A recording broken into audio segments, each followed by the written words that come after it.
Jackie TV நேயர்களுக்கு வணக்கம். நான் உங்கள் ஜாக்கி சேகர். நம்மோடு இணைந்து ஒரு இடம் வந்திருக்கிறார். இது வந்து ஒரு ஜென்ரல் டாபிக். ஒரு லேடி 30 வயசு, அவங்களுக்கு வந்து அரேஞ்ச் மேரேஜ் தான். ஆனால் கணவர் வந்து ஒரு என்ன சொல்கிறது அடமெண்ட்டான ஒரு கேரக்டரு. பிரதர் வந்து பார்த்திங்கன்னா ஒரு narcissist brother, elder brother. So இப்படி இருக்கும்பொழுது நான் என்ன பண்ணுறது அப்படின்னு ஒரு கேள்வி. அதற்கான ஒரு விஷயத்தை வந்து நம்ம நேரில் பேசி பெரிய டிஸ்கஷன் பண்ணோம். அதனுடைய முதல் பாகத்தை உங்களுக்கு வீடியோவில் கொடுக்குறோம். ஸோ பார்த்து என்ஜாய் பண்ணுங்கள். ஸோ விரிவான பார்வைக்கு ஸ்டே டியூன் வித் அஸ்.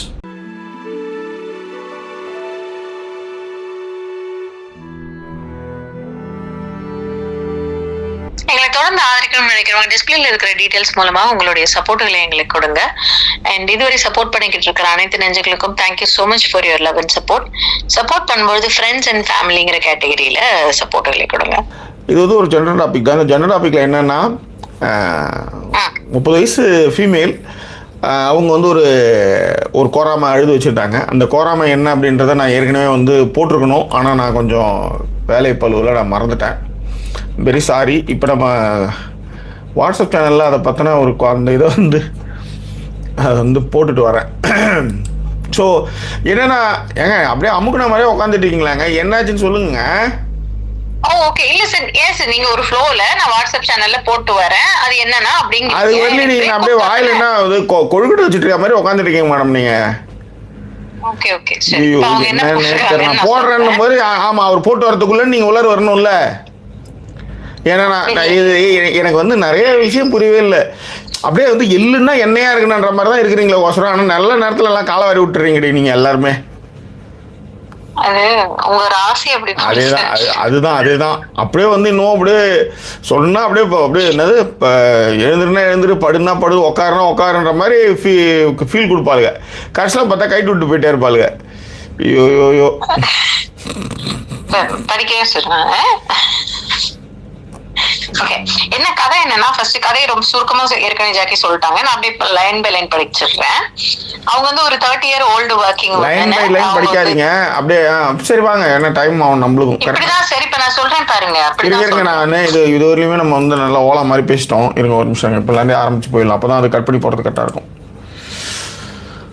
அந்த நம்ம வாட்ஸ்அப் சேனலில் அந்த கதையை போட்டிருக்கேன். அது டைம் இருக்கிறவங்க படிச்சுட்டு வந்துருங்க. ரைட், இப்போ நம்ம வந்து இது போகலாம். இப்போ ஃப்ரெஷ்ஷாக போவோம். Okay okay okay. சோ இருங்க ஒரு நிமிஷம் இருங்கன்றமா ப்ளீஸ் புரிஞ்சுக்காங்களேன். கொஞ்சோண்டு புரிஞ்சுக்காங்க. ஒரு நிமிஷம் இருங்க, அது சொல்றேன்னா சொல்றேன். ஜாக்கி டிவி நேயர்களுக்கு வணக்கம். நான் உங்கள் ஜாக்கி சேகர். நம்மோடு இணைந்து ஒரு இடம் வந்திருக்கிறார். ரைட், இது வந்து ஒரு ஜென்ரல் டாபிக். ஒரு 30 வயசு பெண்மணி, அவங்க வந்து டாக்ஸிக்கான அடமெண்ட்டான ஒரு ஹஸ்பண்டு, ஒரு நார்சிஸ்டான ஒரு எல்டர் பிரதர். இவங்கெல்லாம் இருக்கும்பொழுது என் வாழ்க்கை எப்படி போகும்னு தெரியலன்னு ஒரு பெரிய புலம்பலை முன்வைத்தார். அந்த புலம்பலையும் நான் வந்து உங்களுக்கு வந்து நம்ம வாட்ஸ்அப் சேனலில் லிங்க்கில் காப்பி பண்ணி போட்டிருக்கேன். அதை படிச்சுட்டு வாங்க. அதுக்குள்ளே இப்போ அந்த கதை என்னன்றதையும் நம்ம வாய்ஸ் ஓவர் வந்து அவங்களுடைய மொழியில் பேசி உங்களுக்கு எளிமையாக புரிய வைப்பார். Over to voice over. Thank you. So கதை வந்து என்னன்னா, ஒரு 30 year old ஒரு பெண். அவங்க வந்து துபாயில இருக்காங்க. அவங்களுக்கு ஒரு குழந்தை இருக்கு. அவங்க வந்து ஒரு ஐடி ஃபீல்டுல தான் வேலை பார்த்துக்கிட்டு இருக்காங்க. கணவர் வந்து அவங்களோட ஒரு 7 வயசு பெரியவர். அவரும் வந்து ஒரு நல்ல ஒரு ஏர்லைன்ஸ் கம்பெனில தான் வேலை பார்த்துக்கிட்டு இருக்காப்புல. என்னன்னா அவங்க வந்து அரேஞ்ச்டு மேரேஜ் தான் அந்த பொண்ணுக்கு. அவங்க வந்து ஒரு மிடில் கிளாஸ் லைஃப். அப்பா வந்து ரொம்ப டிசிப்ளின்டா வளர்க்கணும், அதுக்கப்புறம் வந்து தியாகங்கள்லாம் பண்ணணும் அப்படிங்கிற மாதிரியான ஒரு பெண்ணா இப்படிதான் இருக்கணும் அப்படிங்கிற மாதிரி வளரப்பட்ட ஒரு ஃபேமிலில இருந்து வளர்ந்துருக்காங்க. இதுல கூடுதலா என்ன அப்படின்னா, ரொம்ப மேல் டாமினேட்டட் வீடு அவங்களுடைய வீடு. அதாவது வந்து ரொம்ப நார்சிஸ்டிக்கா, பிரதர் எல்டர் பிரதர் வந்து ரொம்ப நார்சிஸ்டிக்கா இருந்திருக்காரு. அந்த மாதிரி எல்லாம் இருந்ததுனால சின்ன வயசுல இருந்தே ஒரு மாதிரி ரொம்ப கஷ்டத்தோட வாழும்பொழுது உங்களுக்கு ஒரு செல்ஃப் ரெஸ்பான்சிபிளோட நம்ம வளர ஆரம்பிச்சிருவோம் இல்லையா. ரொம்ப ஹைலி ரெஸ்பான்சிபிள் ஆகும். நிறைய வந்து நல்ல படிக்கிறதுல இருந்து எல்லா விஷயங்கள்லயும் வந்து அவங்கள பில்ட் பண்ணிட்டு இருந்திருக்காங்க. அண்ட் ஒரு நல்ல கம்பெனில வேலை பார்த்ததற்கு பிறகு வந்து பாத்தீங்கன்னா கல்யாணம் பண்ணி கொடுத்திருக்காங்க. ஆனா ஹஸ்பண்ட் வீட்டுல வந்து கொஞ்சம் அப்பர் மிடில் கிளாஸ் ஆயிடுங்க. அண்ட் காசு பிடிச்சவங்க அப்படிங்கறத வந்து மென்ஷன் பண்ணிருக்காங்க. இது நல்லா வாழ்க்கை ஓரளவுக்கு நல்லா போயிட்டு இருக்கும்போது என்ன ஆயிடுச்சு அப்படின்னா, கோவிட் டைம்ல வந்து ஹஸ்பண்டுக்கு வந்து நிறைய கடன்கள் ஏற்பட்டு இருந்திருக்கு. அதன் பிறகு அவர் வந்து வேலைக்கு போனதுக்கு அப்புறம் வந்து அவங்களுக்கு வந்து கிட்டத்தட்ட ஒரு 20 லட்சம் கிட்ட கடன் ஏற்பட்டிருந்திருக்கு. அவங்கதான் வந்து ஒரு 3 வருஷத்துல காசு சேர்த்து வச்சு அவருக்கு வந்து அந்த கடனை கொடுத்து அவங்களுக்கு அப்புறம் வந்து ஒரு 15 சவரன் நகை வாங்கிக்கிறதுல இருந்து எல்லாமே அவங்களுக்காக அவங்க சேலரில இருந்து பண்ணிக்கிட்டு இருந்திருக்காங்க. ஓகேவா? அதே மாதிரி இன்னொன்னு என்ன இங்க பண்ணிட்டாங்கன்னா, அவங்க வந்து ஒரு ரூபா, அதாவது ஒரு ரூபா ஏர்ன் பண்ணாலுமே அவங்களோட ஒரு ஃபியூச்சரை ஸ்டேபிள் பண்றதுக்காக எல்லா காசையும் அவர்கிட்டயே கொடுக்க ஆரம்பிச்சிருக்காங்க. ஓகேவா? சரி, இப்படி எல்லாம் கொடுக்கும்பொழுது என்ன அப்படின்னா, அவர் எப்படி இருந்திருக்கணும், வேற மாதிரி இல்ல இருந்திருக்கணும். ஆனா அவர் எப்படி ஆயிட்டாரு அப்படின்னா, 2022 கோவிட் முடியறதுல இருந்து வந்து பாத்தீங்கன்னா பயங்கரமா வந்து அவருடைய ட்ரிங்கிங் ஹேபிட் வந்து ரொம்ப ஜாஸ்தியா இருக்கு. டெய்லி சரக்கு அடிக்கிறது அக்கேஷனலா இருந்தது போக டெய்லி சரக்கு அடிக்கிறதுலாம் வந்து ஒரு மாதிரி வேலையை வச்சுக்க ஆரம்பிச்சிருக்காரு. இதுல வந்து இவங்க என்னன்னா, ஒரு பொன் குழந்தை இருந்தும் கூட எந்த ஒரு ரெஸ்பான்சிபிலிட்டியும் எடுத்துக்காம இருக்காப்ல. தனக்கு உடல்நிலை சரியில்லைனாலும் சரி, என்ன பிரச்சனைனாலும் சரி, அவரு குடிக்கிறத நிறுத்துறதுல அவர் பாட்டுக்கு இருந்திருக்காரு. அதுக்கப்புறம் அப்பப்ப கொஞ்சம் கொஞ்சம் பிசிக்கல் அபியூஸ் வேற. இவங்க என்ன பண்ணியிருந்திருக்காங்க, சரி அதாவது நம்ம எப்பவுமே ஒரு கம்பேரிசன் பண்ணுவோம் இல்லைங்களா, அந்த மாதிரி கம்பேரிசன் பண்ணும்போது நம்ம வீட்டை விட இவர் எவ்வளவு பரவாயில்ல அப்படிங்கறதுக்காகவும் பொண்ணு இருக்கு அப்படிங்கறதுக்காகவும் வந்து சில நேரங்கள்ல அந்த மாதிரியான விஷயங்கள் எல்லாம் கொஞ்சம் வந்து பொறுத்து போயிட்டு வந்திருக்காங்க. அண்ட் இப்ப வந்து என்னன்னா, எல்லாருக்குமே அந்த பிரேக்கிங் பாயிண்ட்னு ஒண்ணு வரும்ல, ஓரளவுக்கு பொறுத்து போனதுக்கு அப்புறம் ரியலைஸ் பண்ணும்பொழுது வந்து எனக்கு இன்னும் ஏன் எனக்கு இது டிசர்வ்ட் இல்ல, எனக்கு இன்னும் கொஞ்சம் பெட்டரா இருந்திருக்கலாம்ல லைஃப், ஏன் நான் மட்டும் காசு சம்பாதிச்சு அட்ஜஸ்ட் பண்ணி அடியும் வாங்கினேன் எல்லாமும் இருக்கிறேன் அப்படிங்கிற மாதிரி ஒரு விஷயங்கள் தோண ஆரம்பிச்சிருக்கு. சரி, அவரை எங்கேயாவது கொஞ்சம் மாத்தலாம். என்ன சார் எதுவும் சாப்பிடுறீங்க? ஒன்றும் இல்லைங்க, எனக்கும் பசிக்கும் இல்லை மேடம். இந்த தர்பார் நீங்கள் ஒரு கார்னரில் ஒரு இது இருந்தாங்க வந்து ஒரு சும்மா ஒரு பேக்கரி ஐட்டம் ஒன்று வாங்கி வச்சுருந்தேன் மேடம். பசிக்குது, சேவை சாப்பிட்டேன், அது ஒன்றும் அந்தளவுக்கு விலைக்கு ஆகலை. ஸோ அதனால் சரி சரி, நானே ஏதோ ஸ்வீட் ஆக்குனேன், ஆர்வமா வந்தேன். சரி, எனக்கு கேக் நீங்க சாப்பிடவே மாட்டீங்க, அதுல எக் சேர்த்திருப்பாங்க. ஆமா, அதனால நீங்க அதை சாப்பிட்டு பாருங்க. அதனாலதான் யூ ஆர் அப்சல்யூட்லி ரைட். அதனால நான் சாப்பிட மாட்டேன். அது கரெக்ட் தான் நீங்க சொல்றது. சரி, விஷயத்துக்கு வருவோம். பாருங்க, அதுக்குள்ள சோத்துக்கு போயிட்டேன். சரிங்க, திருப்பி பேட்டரி வருவோம். சோ கொஞ்ச நாள் வந்து என்ன ஆயிடுச்சு, சரி மாறுவாரு அப்படிங்கிற மாதிரி நானுமே வந்து ரொம்ப அவர்கிட்ட சண்டை போட்டு பார்த்துட்டேன், கெஞ்சி பார்த்தாச்சு, எல்லாம் பண்ணி பார்த்தாச்சு. அந்த தண்டம் அப்படிலாம் சொல்லுவாங்கல்ல, சாண தான பேத தண்டம்.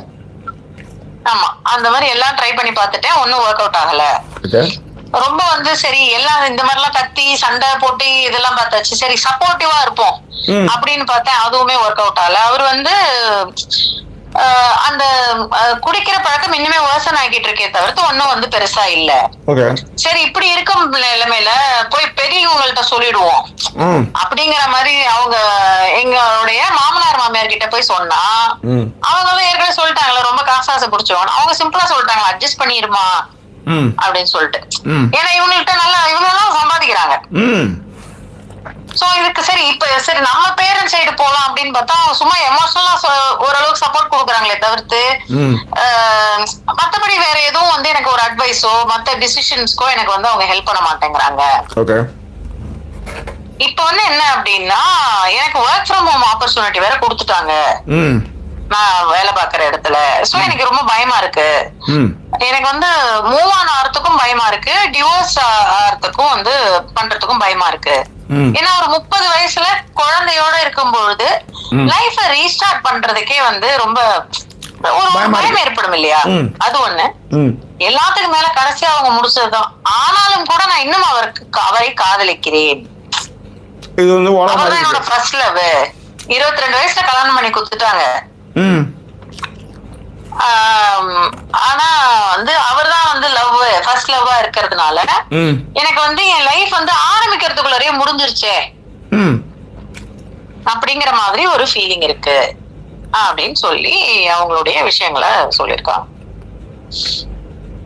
சோ நல்லா கேக் சாப்பிட்டாருங்க. யோசிச்சு சொல்லுங்க சார், நீங்க என்ன ஃபீல் பண்றீங்க, என்ன ஏதாவது சொல்லுங்க. இப்ப கேக் சாப்பிட்டா அந்த கேக் இதுவாகும். தண்ணி பக்கத்துல இருக்கா? ஏன்னா தற்சார்பு வாழ்க்கை இன்னும் வந்ததுக்கு அப்புறம் ஐயோ, நேத்துதான் தற்சார்பு வாழ்க்கையே வாழ முடியலன்னு சொன்னீங்க இதே லைவ்ல. அந்த தற்சார்பு வாழ்க்கை இப்போ வந்து அப்படி தற்சார்பு வாழ்க்கை அப்படின்னு கதை எடுத்துன்னு வர்றது. விடுங்க. சரி, இந்த கதையை படிச்ச உடனே எனக்கு என்ன தோணுச்சு அப்படின்னா, நீங்க எப்படி சொல்றது, குட்டி வயசுல இருந்தே ஒரு சில விஷயங்களுக்கு உங்களை வந்து இது செய்யக்கூடாது அது செய்யக்கூடாது அப்படின்லாம் ஒரு மாதிரி பயமுறுத்தி வச்சிருந்தாங்கன்னு வச்சுக்கோங்களேன். ஓகே, அதை எப்படி மீறது அப்படிங்கிற ஒரு விஷயம் வந்து அது இல்லாம என்ன பண்றது. இப்ப நமக்கு சின்ன விஷயங்கள் தான், ரொம்ப பெருசாலாம் நான் யோசிக்கல. இப்ப நமக்குன்னு ஒரு தட்டு வச்சிருப்போம் வீட்டுல சாப்பிடறதுக்கு, அந்த தட்டுல தான் டெய்லி சாப்பிட்டுட்டே இருக்கோம்னு வச்சுக்கோங்களேன். திடீர்னு அந்த தட்டு இல்லைன்னா வேற தட்டுல எப்படி சாப்பிடுறதுங்கிற மாதிரி யோசிப்போம்ல. நீங்க சாப்பிடுற தட்டு சொல்றீங்க மேடம்? ஆமா, சாப்பிடுற தட்டு தான். நமக்குன்னு ஒரு தட்டு வச்சு, ஆமா நமக்குன்னு ஒரு தட்டு இருக்கும், அந்த தட்டுல தான் சாப்பிடுவோம். அந்த தட்டு இல்லைன்னா நம்ம வேற தட்டு எப்படி சாப்பிடுறது? சிம்பிள். ஒரு மாதிரி நம்ம அது கூட அட்டாச் ஆயிருவோம்ல. எஸ் தட்டு டம்ளர். இப்ப என் வீட்டுல வந்து எனக்குன்னு ஒரு தட்டு இருக்கும். அது இல்லைன்னா ஐ வில் ஃபீல் சம்வாட் அந்த ஒரு மிஸ்ஸிங் ஃபீலும் ஒரு ஒரு ஒரு விதமான ஒரு தாட் ப்ராசஸ் இருக்கும்ல. சாதாரண பொருளுக்கே நான் சொல்றேன், மெட்டீரியலிஸ்டிக்கே வந்து அப்படி இருக்கும்பொழுது இவங்களோட பயமே என்னன்னா, பயங்கரமா ஒரு மாதிரி மேல் டாமினேட்டிங்கா இருக்கிற இடங்கள் எல்லாம் பார்த்துட்டு இப்ப இது எப்படி ஹேண்டில் பண்றது, இதை எப்படி போறது, நம்ம அடிவாயினே இருந்துடலாம் போல இருக்கு அப்படிங்கிற மாதிரியான ஒரு நிலைமையில தான் இருக்காங்களோ அப்படின்னு எனக்கு தோணுச்சு. ஓகே, வேற எதுவுமே டிசிஷன் எடுக்க தெரியாம என்ன செய்யறதுன்னு தெரியாம அப்படி தோணுச்சு. உங்களுக்கு என்ன தோணுச்சு? எனக்கு ஒண்ணும் இல்லை மேடம். அந்த தட்டு இல்லைன்னா தூக்கி போட்டு வாழை இலையில சாப்பிட போறோம், அந்த வாழை இலையும் இல்லைன்னா வந்து மந்தார இலையில சாப்பிட போறோம், அந்த மந்தார இலையும் இல்லைன்னா கையில வாங்கி சாப்பிட போறோம், எதுவுமே இல்லைன்னா நக்கி சாப்பிட போறோம்.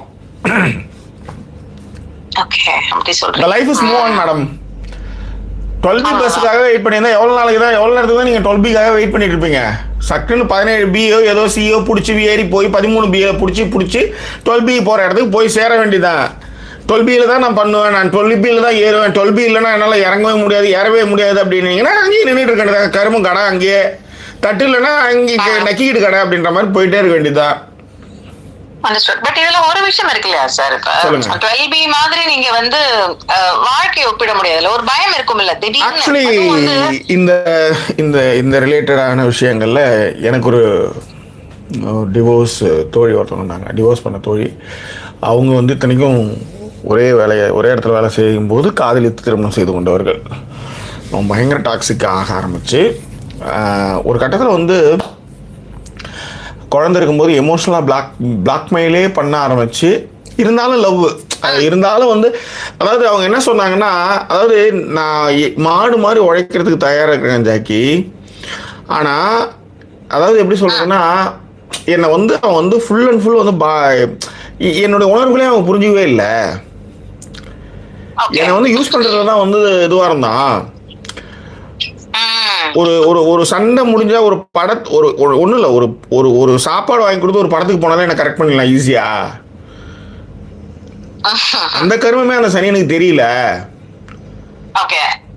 நான் வந்து ஏதாவது ரொம்ப சோகமா அழுதுட்டு இருந்தாலும் டமால் வந்து என்னை பிரஷ்டை பிடிச்சி வச்சுட்டு போயிட்டே இருப்பான். அவன் அப்படிதான். பட் முதல்ல வந்து அதெல்லாம் வந்து எனக்கு வந்து அவன் வந்து அதாவது எப்படி சொல்றதுன்னா, அவங்க எப்படி சொல்றாங்கன்னா பயங்கரமாக, அதாவது சந்தேக புத்தியில் என்னை டார்ச்சர் பண்ணி ஒரு கட்டத்தில் என்ன ஆயிட்டுன்னா,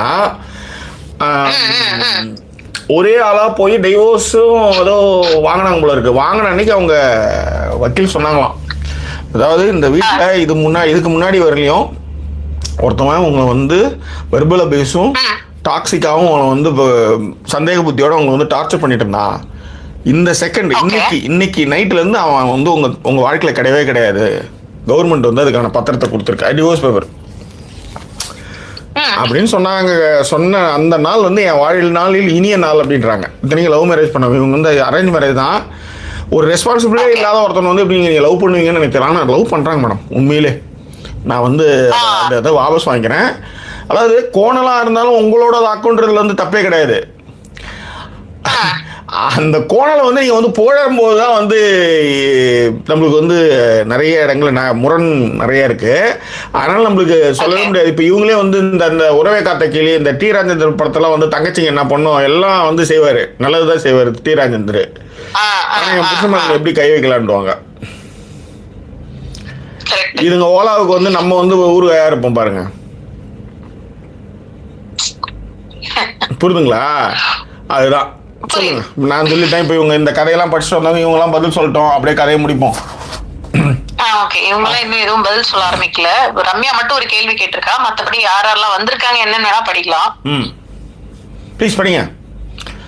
ஃபாத்திமா தான் இன்னைக்கு ஃபர்ஸ்ட் ஹாய் சொல்லிருக்காங்க. காயத்ரி ராமன் ஹாய் சொல்லிருக்காங்க. இவங்க என்ன இவங்க இந்த ஆனந்தி என்ன ஆனாங்க, என்ன இந்த ஃபர்ஸ்ட் வர்ற இடத்துல அவங்க எப்படி போனாங்க? அவங்க இதை விட வேற எல்லாம் தெரியல. 4ஆவதோ 5ஆவதோ வந்திருக்காங்கன்னு நினைக்கிறேன். அவங்க பார்த்தேன் 5 பேர் தாண்டி வந்திருக்காங்க. இவங்களே நினைச்சிட்டாங்கன்னா இவங்க 10:30 வரணுவானுங்க, 10 to 11 to 11 வரணுவானுங்க. ஆனால் எப்படி 12 மணி தான் வரணும் இவங்க நினைச்சிட்டு இருப்பாங்க. ஒன்றும் இல்லை, அந்த ஃபோட்டோ ரெடி பண்ணுறதுல அந்த ஏஐ சனியை வந்து உங்கள் படத்தை உருவாக்கிறது மயிரை பிடிக்குது, மட்டையை கட்டுதுன்னே இதுன்னு போயிடுச்சு. அதில் என்னென்னா அது வேற ஒரு தமிழில் வந்து தமிழில் நான் ரெடி பண்ணி கொடுக்குறேன்ட்டு என்னோட கண்டதையும் தமிழ்னு சொல்லி ஒரு லெட்டரை போட்டு வச்சிருக்கு. அப்புறம் அதை தூக்கி போட்டுட்டு அப்புறம் இது ஜெமினி கிட்ட வந்து அதுக்கிட்ட ரெடி பண்ண சொன்னால் அப்புறம் அது உங்கள் படத்தை உருவாக்குதுன்னு சொல்லி அது வந்து வெர்டிகலில் ரெடி பண்ணி கொடுத்துச்சு. அப்பா எனக்கு ஹரிசாண்டலாக வேணும்டானா அப்புறம் கொஞ்சம் நேரம் கழிச்சு அது வந்து வச்சுக்கோங்க நிறைய சிக்கல்களோட வந்ததில் லேட் ஆகிடுச்சு. சரி வாங்க டக்குன்னு நம்ம கதை. அப்புறம் பொண்டாட்டி மாதிரியே இருக்கு சார், என்ன பண்றது? இல்லை மேடம், அது தலையெழுத்து மேடம், ஒன்றும் சொல்ல இதுக்குதான் இல்ல வெயிட் பண்ண. அப்ப கூட செச்ச அப்படி கிடையாது, உன்ன மாதிரி எப்படி அது இருக்கு, நீ அப்படி கிடையாது, அப்படி ஒரு உண்மையா சொல்லிடணும். நீங்க பாருங்க, அதாவது என்ன நடந்ததுன்னே தெரியாது. அதாவது சரி விடுங்க, நான் இனிமே நிறைய உண்மை சொல்றேன் சார். ப்ளீஸ் ஓகேவா? சரி நீ பாருங்களேன், அதாவது இந்த உண்மை ஃபர்ஸ்ட் உண்மை இதுதான். ஹாய் ஜாக்கி ஒரு 10 லவ், ஹாய் ஜாக்கி 10 லவ். யாரு? டிடி. டிடி. அதுக்கடுத்து ஹாய் சுதான் போட்டு ஒரு அந்த லவ் எதுக்குன்ற அதை எடுத்துக்கமா, நீ திரும்ப எடிட் பண்ணி அதை எடுத்துருன்ற, சும்மா போ அப்படின்னு சொல்லிட்டு உனக்கு ஒரு லவ் போடுறப்பா. அந்த ஒரு லவ் இருக்கு பாருங்க, அவங்க வந்து உங்களுக்கு பிக் ஃபேனா இருப்பாங்கன்னு நினைக்கிறேன். அந்த ஒரு லவ் தான் வேல்யூவான லவ், மற்றதெல்லாம் வந்து ஃபேக். இப்போ எனக்கு போட்டதெல்லாம் அதெல்லாம் வந்து வேஸ்ட். இதெல்லாம் ஒன்னே ஒரு லவ் நம்ம அதுதான் வந்து நிதர்சனம், அதுதான் வந்து ரியாலிட்டி சார். அது சும்மா போடாம இருந்தா கூட மனசு கஷ்டப்படாது. அங்க வந்து ஒரு love you are selected, you are rejected அப்படிங்கிற மாதிரி இருக்கு sir. just for fun Didi, don't take it seriously, just சும்மா ஒரு ஃபன் மூமெண்ட்காக சொன்னேன். அண்ட் ஃபாத்திமா அதை பார்த்து தான் சிரிச்சு வச்சிருக்கான்னு நினைக்கிறேன். தெரியும், ஃபாத்திமாவோட மைண்ட் வாய்ஸ் நான் கேட்ச் பண்ணிட்டேன்.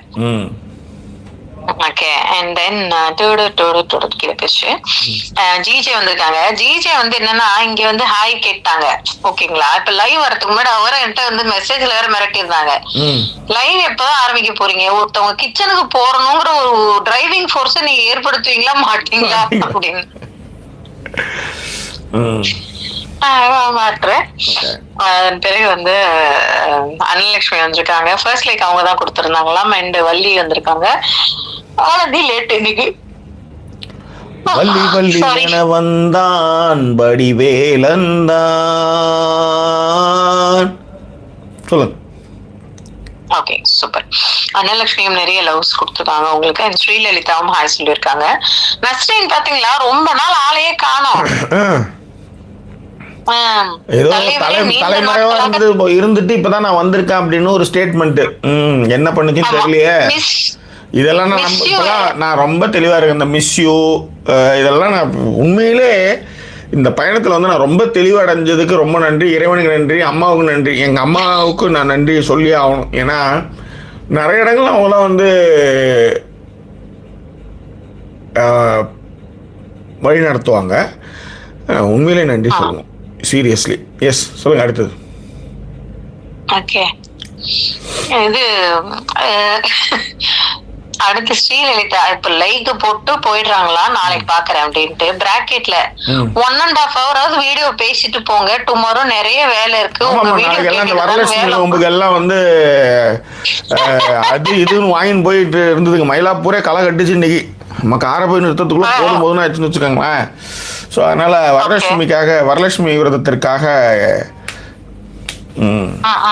ஓகே இல்ல அதுக்கு வந்து இப்பவே பிளான் பார்த்துக்காங்க. 1.5 hours இருக்காங்க, நிறைய வேலை இருக்கு, அதனால வந்து 1.5 hours பேசிட்டு போங்கன்னு வேற. அந்த அளவுக்கு நம்மளுக்கு ஸ்டஃப் இருந்தா பேசலாம், இல்லாத போட்டு இப்படி உருட்டிட்டு இருக்கிறது இல்ல. அதான் சொல்லுங்க, 1/2 மணி நேரமே கதை ஓடுமான்னு தெரியல அப்படின்னு. ஆக்சுவலி நீங்க வர்ற ஃபீலே இல்லை. நான் இன்னைக்கு ஒரு வீடியோ போட்டேன், அந்த வீடியோவுக்கான லிங்க் இங்கே கொடுத்துருக்கேன். ஒரு தோழி ஒருத்தவங்க வந்து மெசேஜ் அனுப்பிச்சிருந்தாங்க. அந்த மெசேஜை வச்சு நம்ம வந்து ஒரு வீடியோ பண்ணலாம். ரொம்ப நாள் ஆச்சு, எல்லாமே இந்த வந்து லைவ்லேயே பேசிகிட்டு இருக்கோம். இது வந்து ஒரு ரெக்கார்டட் வீடியோவாக நம்ம எப்பயுமே போடவே இல்லையே அப்படின்ட்டுக்காக ரெடி பண்ணேன். ஸோ அதனால் இதில் வந்து ஏதாவது ஒரு விஷயங்கள் ரெக்கார்டட் வீடியோவாக ஏதாவது நம்ம இனிமேல் கொஞ்சம் பண்ணுவோம் அப்படின்னு சில கமெண்ட்டோ இல்லை ஏதோ வச்சு நம்ம தனியாக ஒரு 10 நிமிஷமாவது ஒன்று பண்ணி போடுவோம் அப்படின்ற மாதிரி ஒரு ஃபீல் ஆக்சுவலி, ரைட்? ஸோ இப்போ என்னென்னா இந்த அது வாட் இஸ் தட் சொல்லுங்க சார், ஏதோ சொல்ல ஒன்று மறந்துட்டேன் மேடம். ஸோ அதனால் இன்றைக்கி வந்து வர்றதே வந்து ரொம்ப டயர்டாக இருந்துச்சு, தூங்கணும் மாதிரி இருந்தது, ரொம்ப டயர்டாக இருந்தது. அதனால் சரி, அப்புறம் என்ன சொன்னாங்க, சரி வந்துடலாம் இன்னைக்கு நாளைக்கு வந்து ஒரு சனி ஞாயிறுனா நம்ம லீவ் விட்டுறலாம் அப்படின்னாங்க. சரி, அதுவும் கரெக்டாக தான் இருந்தது. ஸோ நாளைக்கு வந்து கொஞ்சம் சீக்கிரமாக வரும்னு நினைக்கிறேன். 9 மணிக்கெலாம் வந்துடுவோம்னு நினைக்கிறேன், 9 தெரில. அது இல்லை நாளைக்கு லீவ் ஆகினான்றது நான் சொல்லுவேன், இப்போயே சொல்ல முடியாது, இதுதான். சரி, எனிவே கமெண்ட் படிங்க. ஸ்ரீலலிதா சொன்னதுக்கு சொல்லி அதுக்கப்புறம் பராசக்தி, வனிதா கண்ணசுவாமி, கேலக்டி வைப்ஸ் இவங்க எல்லாருமே வந்திருக்காங்க, ஹாய் சொல்லிருக்காங்க. விஷால் வந்திருக்காப்ல. Trapped by toxic men, easy for me look in my mirror. Vishal அவர் தான் டாக்ஸிக்ன்றத அவரு சொல்லி வச்சிருக்காரு. விஷால் தான், அதான் நீங்க நேற்று சொன்னதுல இருந்து கன்ஃபெஷன் பண்றதுதான் அவருடைய வேலையை ஆக்சுவலி. ஓகே. அண்ட் ரம்யாவோட கேள்வி நல்ல கேள்வி. இந்த what is the expectation of people when they post such things on the internet to unknown people? I am so picky what to say to whom and maybe convey to my best friend alone. Are they looking for validation அப்படின்னு கேட்டிருக்காங்க. 2-3 விஷயங்கள் ரம்யா இதுல. இல்ல ஒரு நிமிஷம் அவங்க என்ன கேட்டாங்கன்றது எனக்கு தமிழ்ல கரெக்டா சொல்லுங்க, நான் கவனிக்கிறேன். தமிழ்ல வந்து என்ன சொல்லிருக்காங்கன்னா, இந்த மாதிரி வந்து ஒரு பப்ளிக் ஃபோரம்ல யாருன்னே தெரியாத ஒரு இடத்துல இன்டர்நெட் மாதிரி இருக்கிற இதுல வந்து ஒரு அவங்களுடைய கஷ்டங்களை போட்டுட்டு அவங்களுக்கு என்ன அதுல இருந்து வந்து அவங்க எதிர்பார்க்கறாங்க. ஏன்னா இந்த மாதிரி இது கரெக்ட், நீங்க சொல்றது கரெக்ட். இப்ப நீங்க அதான் லைஃப் ஸ்டைல்ல உங்க பர்சனல் நீங்க எப்படி பண்றீங்க போறீங்க, உங்களுக்கான நண்பர்கள் அப்படின்றது ஒன்று இருக்கு. ஒரு சிலருக்கு வந்து ஆட்களே இருக்க மாட்டாங்க, அவங்க ஈஸியா ஜட்ஜ் பண்ணி பேசுவாங்க. இப்போ இந்த மாதிரி பொதுத்தளத்தில் வந்து முகம் மறைச்சிக்கிட்டு வந்து ஒரு சோஷியல் மீடியாவில் போடும்போது ஏகப்பட்ட பேர் வந்து அதுக்கு வந்து நக்கலும் இருக்குது, நையாண்டிகளும் இருக்குது. ஆனால் நீங்கள் கவனித்து பார்த்தீங்கன்னா அதில் இருக்கிற கமெண்ட்லாம் பார்த்தீங்கன்னா ரொம்ப வேலிடாலாம் இருக்கும். ஒரு அம்மா இதில் போட்டிருந்தாங்க, 12 வருஷத்துக்கு முன்னாடி என் பொண்ணுக்கு இப்படி ஒரு விஷயம் நடந்தது, யோசிச்சு பாருங்கள். இதை வந்து எதிர்விட்டு ஆண்டிக்கிட்ட நீங்கள் போய் சொல்லுவீங்களா? சொல்லுங்க, ஒரு நிற்க வச்சு இந்த மாதிரி ஒரு விஷயம் நடக்குதுன்னு ஒரு எதிர்விட்டு ஆண்டி நின்று கேட்பாங்களா அந்த கதையை? ஆனால் சோஷியல் மீடியாவில் யாரோ ஒருத்தவங்களுடைய, இப்போ உதாரணத்துக்கு நாமளே பாருங்கள், யோசிச்சு பாருங்கள், நாம் ஏகப்பட்ட விஷயம் பேசிகிட்டு இருக்கோம். எவ்வளோ பேர் வந்து அதில் வந்து ஒரு பெரிய மாறுதலை, இன்றைக்கி இந்த ஆடியோ அனுப்பிச்ச அந்த தோழி கூட வந்து மிகப்பெரிய மாறுதலை நான் வந்து உங்களுடைய வீடியோ மூலமாக நான் பார்த்துருக்கேன் ஜாக்கி. ரெகுலராக பார்த்துட்ருக்கேன். அதாவது வந்து என் வீட்டுக்கு பக்கத்தில் இருந்தவங்க சந்திக்கலான்னு சொல்லும்போது தமால் காணாமல் போனவங்க அதுக்கப்புறம் திரும்ப ரொம்ப நாள் கழிச்சு வரும்போது நான் நிராகரிக்க ஆரம்பித்தேன். அதான் உண்மை. ஏன்னா நீங்கள் என்னென்னு சொல்லாமலே நீங்கள் போயிட்டீங்க. நீங்கள் என்னென்னு சொல்லாமலே நீங்கள் போகும்போது திரும்ப உங்களுக்கு வரும்போது எப்படி அதை வந்து நான் உங்களை வந்து ரிசீவ் பண்ணுறது நான். ஸோ அதனால் ஐ டோன்ட் வாண்ட்னு சொல்லிட்டேன். ஆனால் திரும்பவும் இப்போ வந்து அவங்க வந்து அதான் ரெகுலராக நான் திரும்ப பார்த்துட்டு இப்போ என்ன சொல்கிறாங்கன்னா, நான் வந்து உங்களுக்கு கூட ஒரு காஃபி சாப்பிடணும்னு சொல்கிறேன். அப்போ ஒரு சோஷியல் மீடியாவில் எந்த நம்பிக்கையில் வந்து இந்த மாதிரி திரும்ப பேசி ஒரு ஆடியோ அனுப்பிச்சு அதே நம்பிக்கை தான் அங்கே. இப்போ எங்கேயாவது வந்து விரிச்சுவலாக ஒரு ஆள் வந்து ரெகுலராக பேசுகிறான், அவனுக்கு ஒரு பொண்டாட்டி இருக்குது, அவனுக்கு ஒரு புள்ள இருக்குன்றது தெரிஞ்சு வந்து பேசுகிறாங்க. ஆனா எதிர் வீட்டிலேயோ இல்ல பக்கத்து வீட்லயோ ஏன் சொந்தக்காரங்கிட்ட சொன்னா என்னன்னா அதை கோல் மூட்டி குடிச்சிட்டு வரமா வந்து திரும்ப உதைக்கிற அளவுக்கு பண்ணிடுவாளுங்க இந்த சொந்தக்காரச்சிங்க. அப்ப இந்த பொதுவெளியில எடுத்துட்டு வந்து ஒரு விஷயத்தை வந்து புலம்பும் போது அதற்கு நியாயமான நேர்மையான ஆட்கள் வந்து பதில் சொல்றாங்க. நீங்க அந்த கமெண்ட் நீங்க படிச்சீங்கன்னா தெரியும். 1-2 பேராவது வந்து அதான் ஒரு ஒரு குறைய யார்கிட்ட போய் சொல்றது? கடவுள்னு ஒண்ணு வச்சிருக்கீங்க, அங்க போய் நான் பேசலாம், ஒரு ரிப்ளையும் வரப்போறது கிடையாது.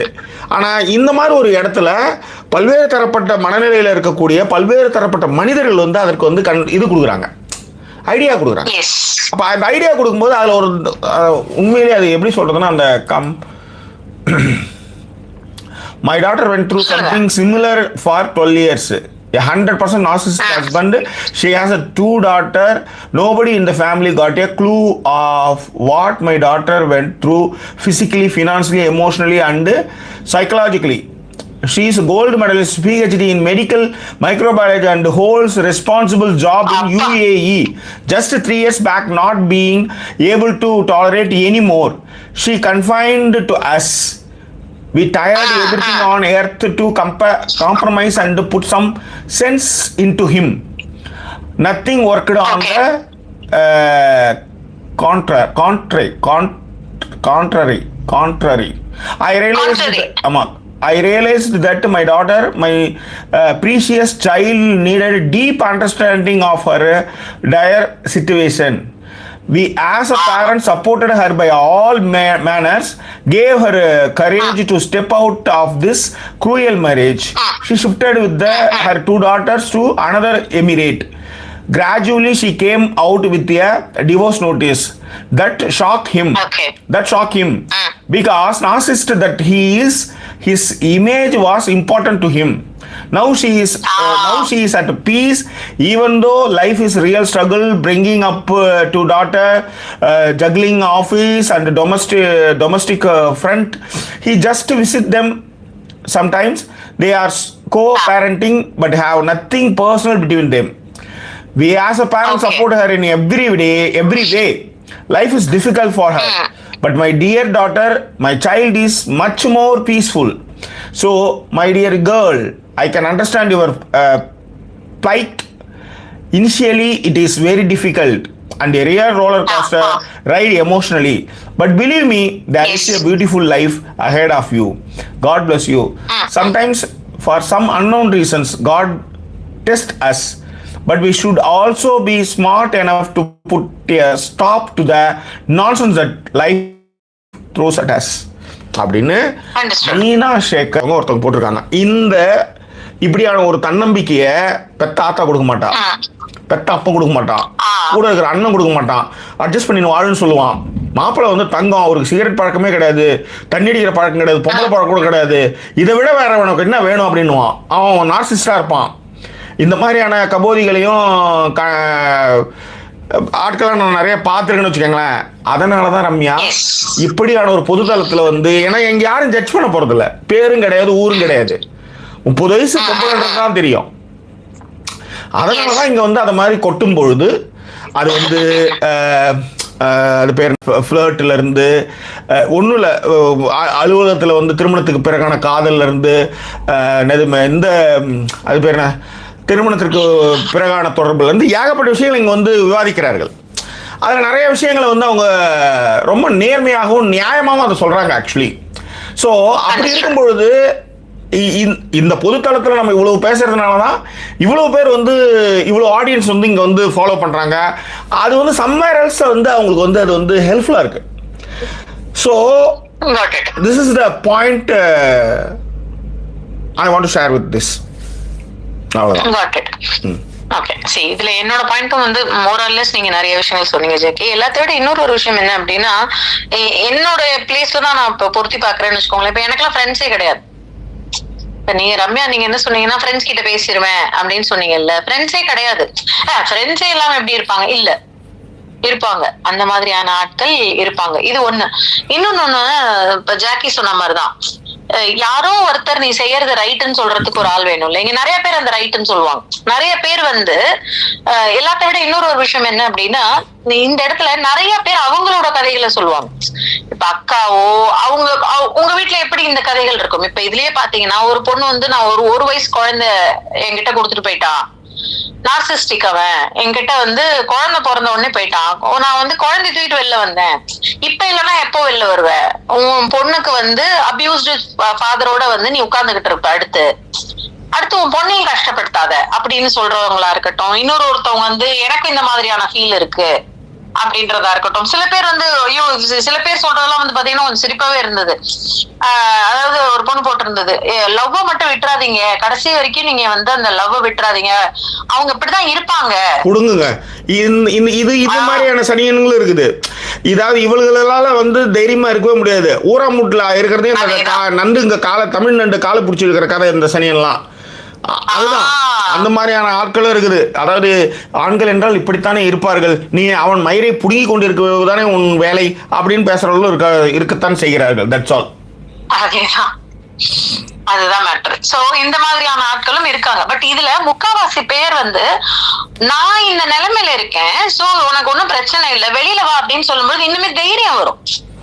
அவ்வளவுதான். அதுக்குதான் அதெல்லாம் வந்து கேக்குறது. நீங்க சொல்லிருக்காங்க அவங்க டக்குன்னு அந்த பெண்ணுக்கு வந்து பதில் சொல்லும் பொழுது குழந்தை ஏன், அதாவது அவங்க பொண்ணு மாதிரி பதில் சொல்றாங்க பாரு. ஒரு இடத்துல வந்து மை சைல்டு அப்படின்றாங்க பாரு. ஏன்னா கஷ்டப்பட்ட தாம் பொண்ணு கஷ்டப்பட்ட மாதிரிதான் இவனும் கஷ்டப்பட்டு இருக்கா. ஒரே ஆள் ஓடிட்டு இருக்கா, சம்பாரிச்சிட்டு இருக்கா, அனுசரணையை பேசுறதுக்கு ஆள் இல்லை அவளுக்கு அப்படின்னு. ஏன் என்னுடைய மகளே அப்படின்ற மாதிரி அவங்க வந்து அந்த கமெண்ட் போட்டிருக்காங்க. அதுல வந்து சொல்றது ஒன்னே ஒண்ணுதான், ஒரு நாள் கஷ்டமா இருக்கும், ரொம்ப ரொம்ப கஷ்டமா இருக்கும். நம்ம ஒரு தப்பான முடிவு எடுத்துட்டோமோன்னு ஒரு பெரிய வலி இருக்கும். ஞாபகங்கள்லாம் நினைச்சு பார்க்கும்போது ரீகால் பண்ணும்போது அழுகழுகா வரும். மனசு வந்து நீ இவ்வளவுதான நீமா அப்படின்ற மாதிரி கொமைஞ்சிக்கிட்டே இருக்கும். Mark my word. அதுல இருந்து ரொம்ப சீக்கிரமா நீங்க வெளியே வருவீங்க.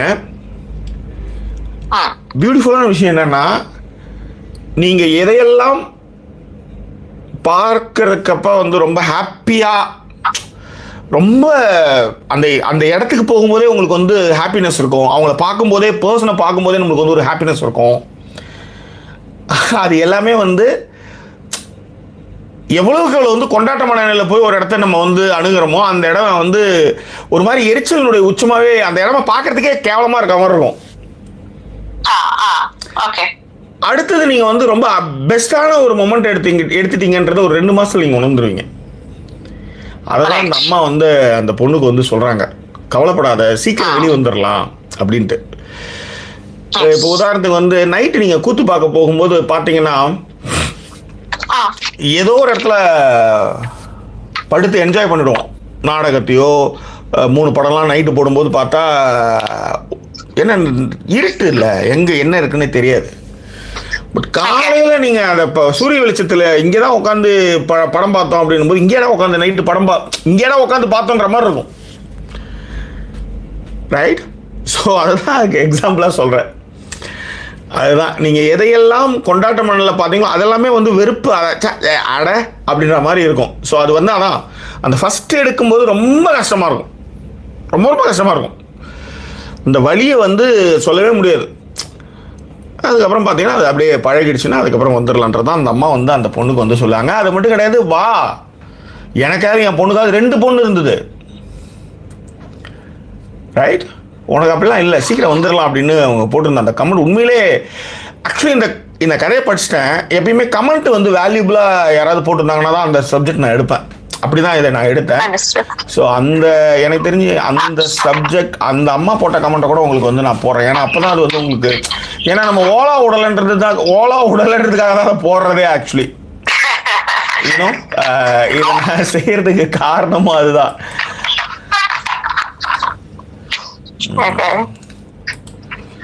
Super, right? சோ நீங்க அப்படியே அதை காப்பி பண்ணுங்க ஜாக்கி. பண்ணிட்டேன். நீங்க அப்படியே அடுத்த கமெண்ட்ஸ் படிக்கிறேன். சோ எங்களை சப்போர்ட் பண்ண நினைக்கிறவங்க டிஸ்பிளே இருக்க டீட்டெயில் மூலமாக சப்போர்ட் பண்ணுங்கள். இந்த வீடியோ பார்த்து ரசிச்சிருப்பீங்க. அடுத்த வீடியோவில் இதனுடைய முதல் பாகம் பார்த்துருப்பீங்க. ரெண்டாவது பாகத்தில் வந்து பார்த்திங்கன்னா இன்னும் நிறைய நேயர்களுடைய கமெண்ட், அதில் வந்து நம்மளுடைய டிஸ்கஷன் எல்லாமே ரொம்ப சுவாரஸ்யமாக இருக்கும். ஸோ இந்த வீடியோ பார்த்தமைக்கு நன்றி.